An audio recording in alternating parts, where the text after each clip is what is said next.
अस्सलाम वालेकुम। मैं आपके लिए एक कहानी लेकर आई हूँ। ये कहानी एक अफसाना है। ये मज़ेदार और दिलचस्प होने वाली है।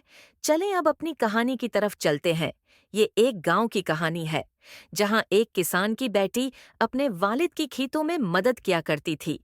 एक दिन जब किसान की बेटी खेत में बीज बो रही थी, तो बादशाह का बेटा वहां से गुजरा और नीचे देखे बगैर उसने अपने घोड़े को खेतों में से आगे बढ़ाया। जब किसान की बेटी ने उसे देखा तो कहा, नाराज हो गई और कहा, मुझे नहीं मालूम कि तुम बादशाह के बेटे हो या नहीं, मगर तुमने मेरा खेत खराब कर दिया है। अगर मेरे अख्तियार में होता तो मैं तुम्हें ये बीज बोने पर लगा देती।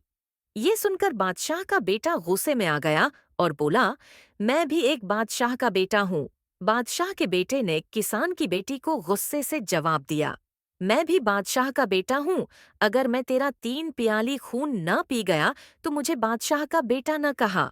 ये कहकर बादशाह का बेटा किसान की बेटी के खेतों से गुजरता हुआ अपने महल चला गया।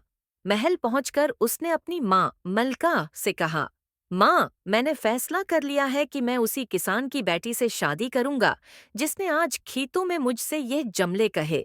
जब बादशाह ने अपने बेटे की ये ख्वाहिश सुनी तो पहले तो वो थोड़ा नाराज हुआ, मगर बेटे की जिद और ख्वाहिश देखकर आखिरकार मान गया। बादशाह ने अपने वजीर को किसान के घर भेजा ताकि उसकी बेटी का रिश्ता मांग सके। किसान ये सुनकर खुश हुआ कि बादशाह के बेटे के लिए उसकी बेटी का रिश्ता आया है। उसने फौरन हाँ कर दी। लेकिन किसान की बेटी दिल ही दिल में परेशान थी, क्योंकि उसे मालूम था कि बादशाह का बेटा उससे बदला लेने के लिए ये सब कर रहा है।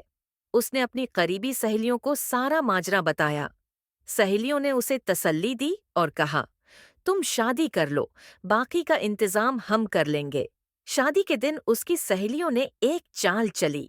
उन्होंने एक ऐसा पुतला तैयार किया जो बिल्कुल इंसान जैसा लगता था, और उसके अंदर एक मुर्दा जानवर का खून डाल दिया ताकि देखने वाले को लगे कि ये जिंदा दुल्हन है। आज के लिए बस इतना ही। आगे की स्टोरी जानने के लिए मेरे चैनल को सब्सक्राइब कीजिए और बेल आइकन दबाना मत भूलें। तब तक के लिए अल्लाह हाफिज।